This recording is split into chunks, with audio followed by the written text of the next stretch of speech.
Samsung is expected to launch the Galaxy S26 series early next year, and things are getting a little too real already. We've seen early visual leaks from trusted sources, but now Samsung's own One UI 8.5 software is basically confirming the design from the inside. It feels like the company tried to hide these renders, but the internet has once again exposed everything. The Galaxy S26 and S26 Plus visuals match exactly what we saw earlier from on leaks.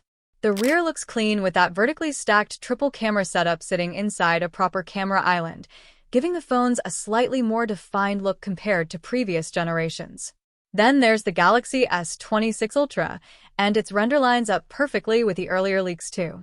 It carries 3 vertical rear cameras in a similar island, with 2 more sensors tucked to the side, almost like Samsung quietly saying, "Yes, we're still the camera powerhouse here."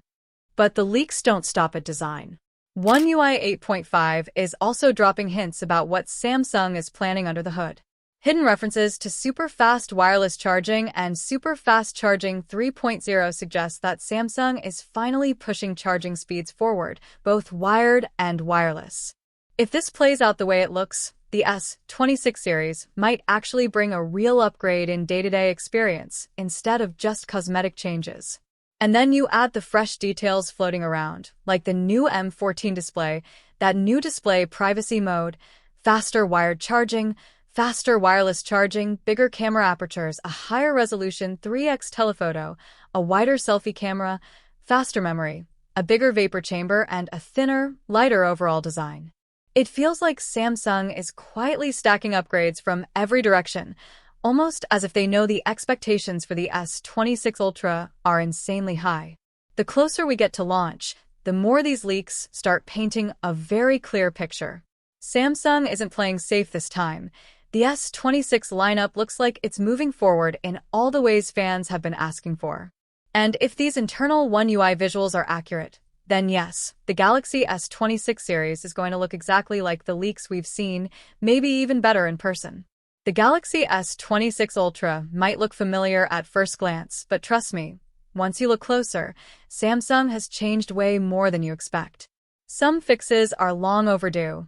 Others finally bring this phone to the level it should have been years ago.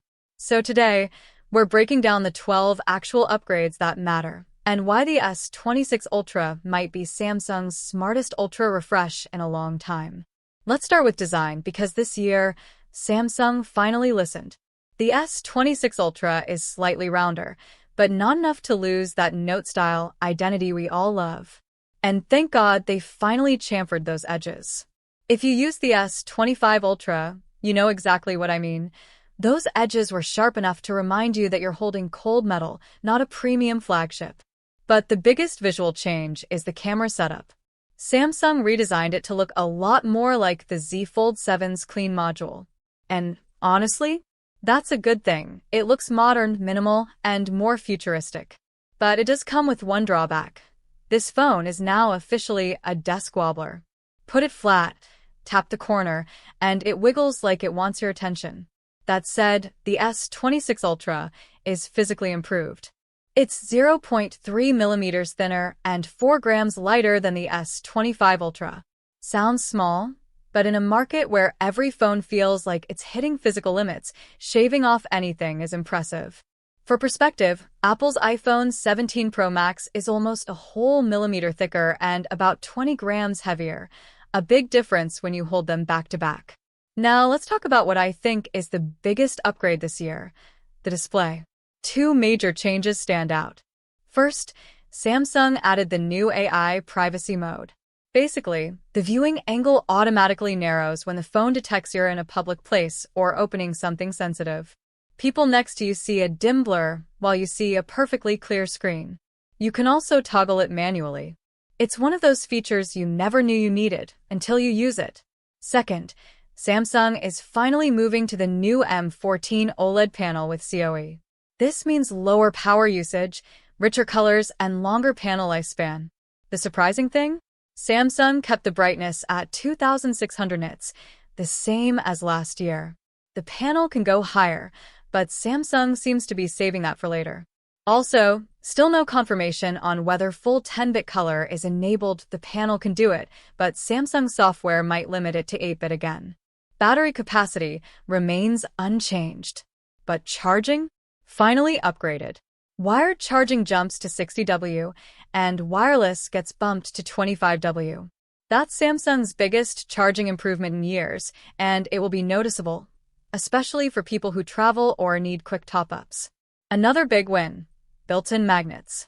The S26 Ultra finally supports MagSafe-style charging without needing a special magnetic case. This should have been added ages ago. Now accessories will snap on properly, chargers won't slip, and mounts will be far more secure.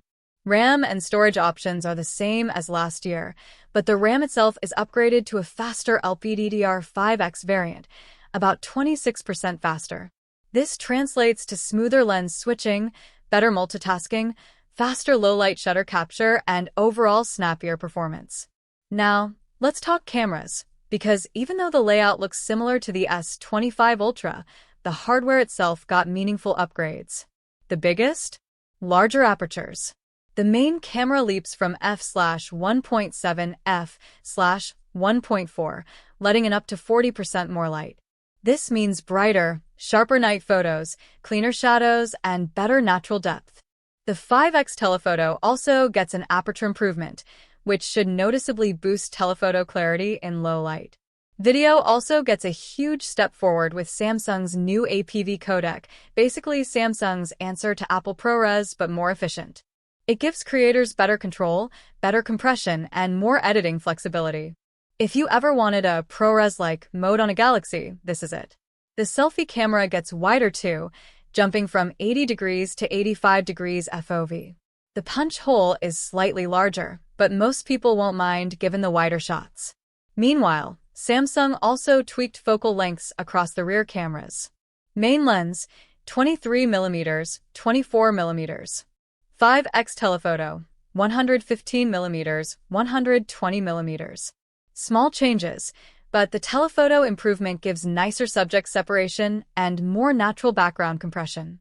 The S26 Ultra is also the first phone to ship with One UI 8.5, which is a noticeably bigger jump than One UI 8.